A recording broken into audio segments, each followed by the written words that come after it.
The Super Smash Bros. Series is in a weird place right now. And with the last Smash Bros. Game adding every single character and almost every single map from the previous installments, as well as completely perfecting the gameplay formula, what are they going to do next? And is it going to be enough to make the next Smash Bros. Game the best in the series? Or could it destroy the series as we know it? In this video, I'm going to go over characters, stages, mechanics, items, and a couple of things that I haven't seen anyone talk about yet. To answer the question, where can Smash Bros. Possibly go next? Characters. Okay, let's start with the elephant in the room.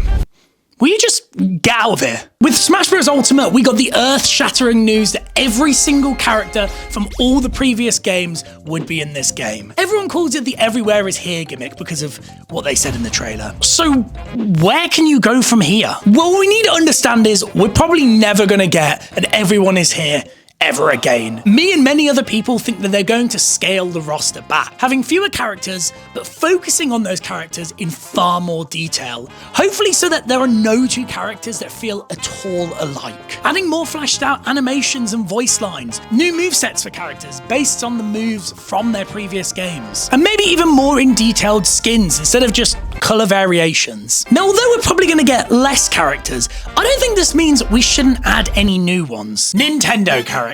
Well, there is one character they could add. A character that is so incredibly powerful, so beloved by everyone. It would be world-shattering news if this was announced. And that character is Waluigi. Look, I know it's a bit of a meme at this point, but it does seem unfair. We basically have all the Mario cast from Peach to Daisy, and Mario is even in it twice.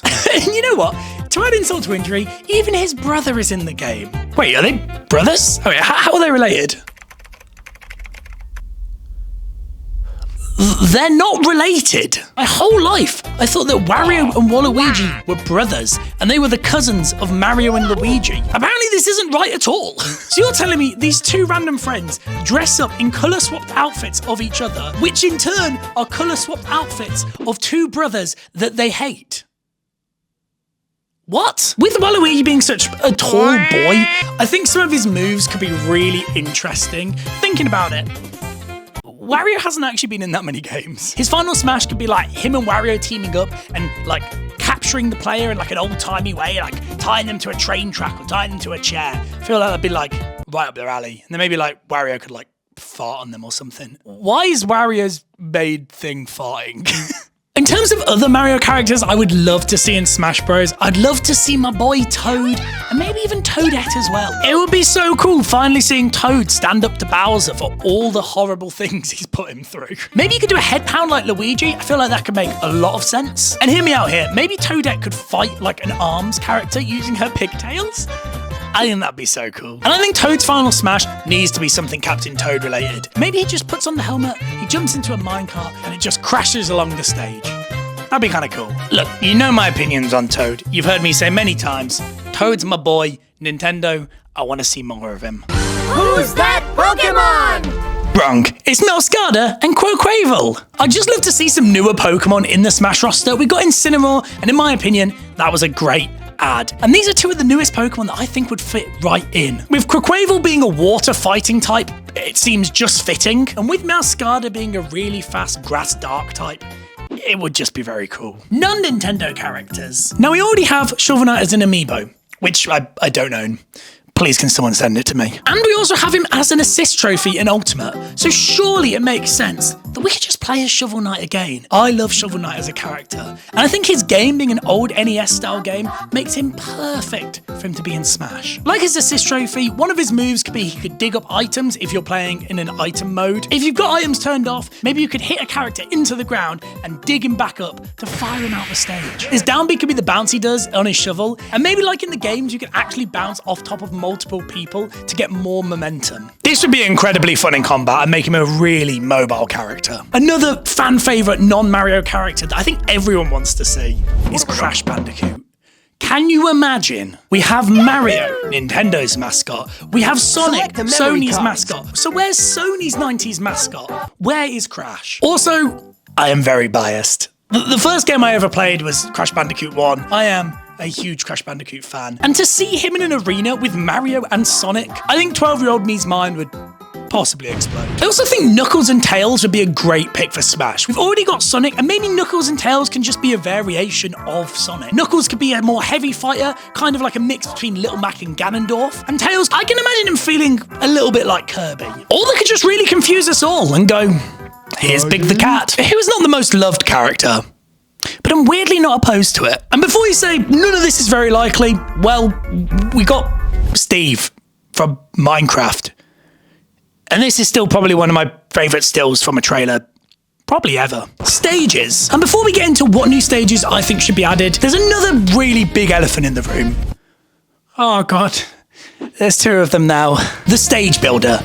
I think it needs to be better in the next game. Don't get me wrong, having a stage builder at all on Switch is pretty cool. And it utilising touchscreen for you to be able to draw your starter island is very cool. I just feel that the Smash Bros. Brawl stage builder was a lot better. The grid-based system made it easier to make large, complicated maps, and I felt like it was just a lot more precise. It felt to me that there was a wider scope of things that you could do in the Brawl editor than in the Ultimate editor. And from my point of view, I feel like there was a way bigger community on Brawl around custom maps. Say what you will about Brawl, but when have you ever played a custom map on Ultimate? I've played one, and with the drawing mechanic, it was a map that looked like what every teenage boy draws in their school books. Yep, very classy. So with that out of the way, let's talk about stages that I really would love to see. Nintendo stages. First off, why don't we have a Bowser's Castle stage? Now, this seems like a bit of a no-brainer. We get a Bowser's Castle in almost every mainline 2D Mario game, as well as multiple in the 3D games, and so many Bowser Castle-based tracks in Mario Kart. There are 10 different Bowser's Castles just in the Mario Kart series. My question is, how does this guy have so many castles? Who's building them? And what is the maintenance cost on these castles? I think this stage could do one of two things. Either pick one of the castles from one of the games in the series and flesh it out as much as possible with references from that game, or we could do a generic Bowser's Castle that slowly merges into elements of all the castles from 64 all the way up to Odyssey. Or at least just the important ones. So not the Mario Kart 64 one. It's just a couple of walls and some lava. I mean, hasn't everyone got one of them? Non-Nintendo stages. Okay, this is an odd one, but hear me out. The egg carrier from Sonic Adventure. Huh? Huh? Yeah? No. Okay. In my opinion, it's one of the coolest set pieces from the first Sonic Adventure game. And please, for the love of God, can we stop with the whole, ooh, Sonic's in the game. What map should we add? Green Hill Zone. And I know what you're saying. Rantad, they added Windy Hill Zone in Smash Ultimate as well. Well, guess what? Windy Hill Zone is just Green Hill Zone, but round. I'm not having it. Look, to be honest, I would settle for anything from the Adventure series. Emerald Coast could be a really cool map, implementing the whale chase somehow. Maybe the stage could be the rope bridge you run over, and at certain points in the stage, the whale comes and destroys certain sections of it. That would be kind of cool. Now, if you thought the last track was a weird one, yep, this one's even weirder. When I was looking for inspiration for what new stages there should be, I found this comment on Reddit saying there should be a Tetris stage. And I love it. Imagine having to dodge the falling blocks or maybe even jump on them as they're falling. It just sounds like chaos and I love it. And maybe for the aesthetic of the stage, it could go through the different versions of Tetris we've had over the years. Look, don't get me wrong. If they didn't do this right, it would be quite an annoying stage, but I think the chaos would be hilarious. And also there are way worse Ultimate stages already that throw way too much at you and do far too much. Pac-Man Land.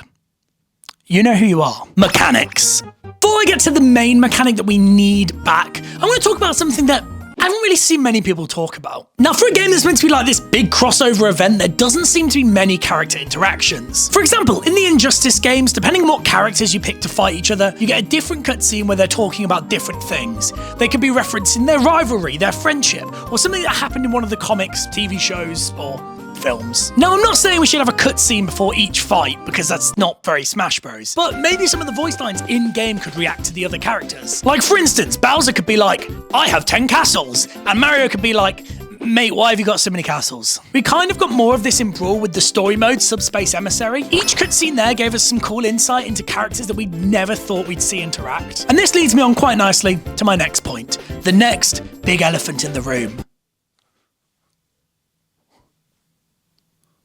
They've gone. In Super Smash Bros. Brawl, we got Subspace Emissary, and this was their version of a story mode. And oh boy, did they go all out. This story is set in a world where all of the playable characters are like these little statue things. Kind of like amiibos, but not real and way less expensive. And in this world, all these characters fight in a big arena. And then about 5 minutes into the story, a big bad guy appears, drops a big bomb, and turns everyone into statues. And it's up to Mario, Kirby, Zelda, and Princess Peach to sort it all out. Throughout the story, you meet all of the playable characters that are in Brawl, and this would be cool on its own. But what really makes this so memorable are the pre-rendered cutscenes. Some of these cutscenes are crazy. We get Mario interacting with Pit.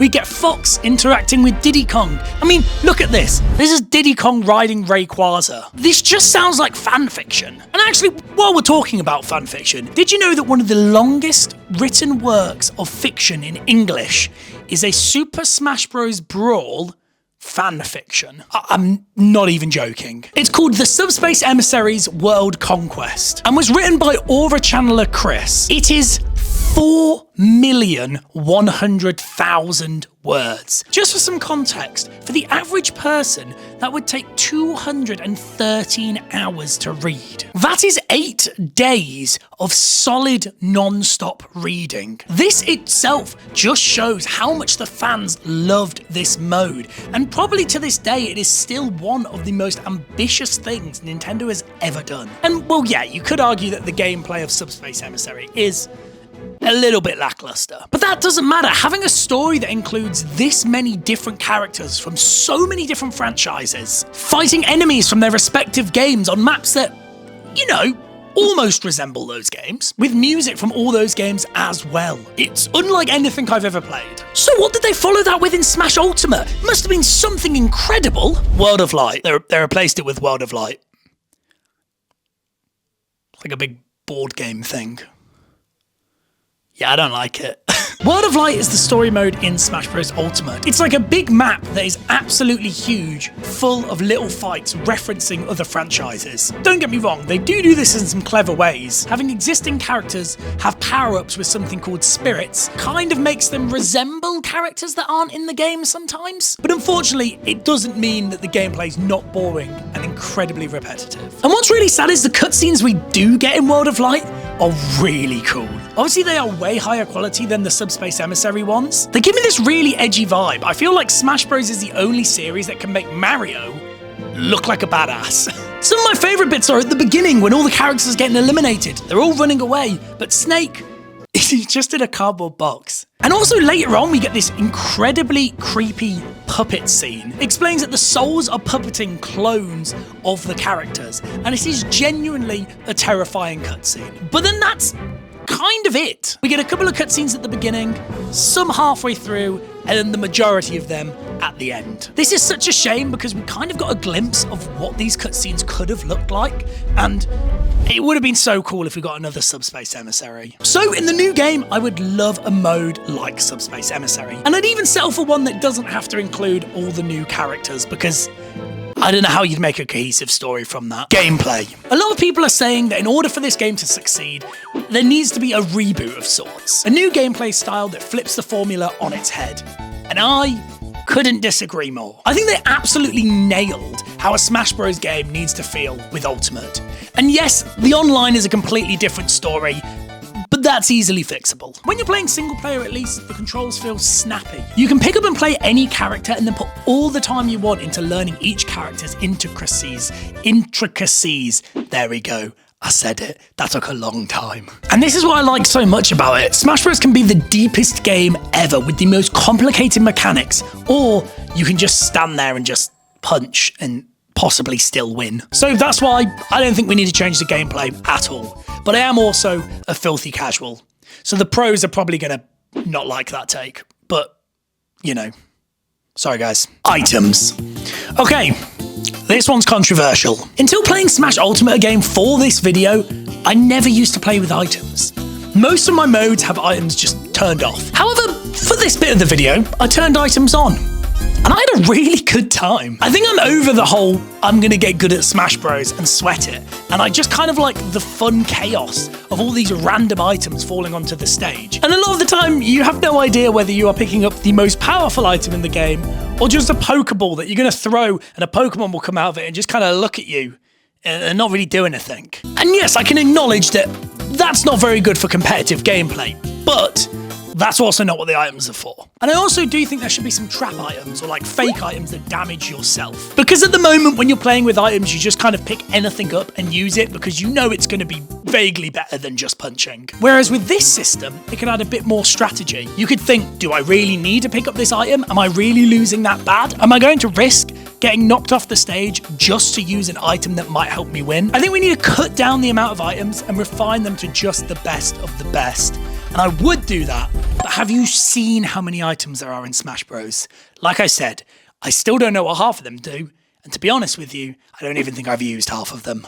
So, somebody else can do that. Leaks. Okay, so, when is this game even gonna come out? So on Masahiro Sakurai's YouTube channel, he posted a video about the development of Smash Ultimate, and at the end of it, he says he's not really sure about the series in the future. He basically says what I said at the beginning of this video. The Everyone Here gimmick is so powerful, where do you go from there?